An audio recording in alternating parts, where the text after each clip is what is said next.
bal waxaa nooga warantaa dadka ku dhintay abaartaas iyo sidoo kale saameynta ay ku yeelatay dadka reer guuraaga ah dhimashadu laba jeer bay dhacday mar waxay ahaayeen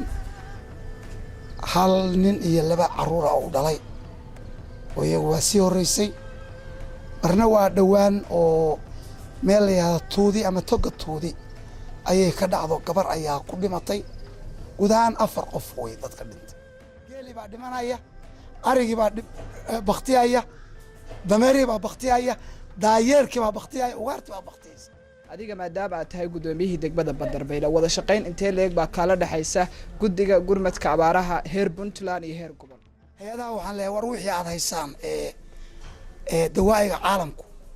ay noogu kiindhiibeen na soo gaarsiiya hay'adaha halkaas ma tagto hay'adaha waxaas ma qabato ma soconayso hay'addu Bandarbaylaan jooga wali jaaliyad bayla ka socota oo la leeyahay waa reer bayla ma arag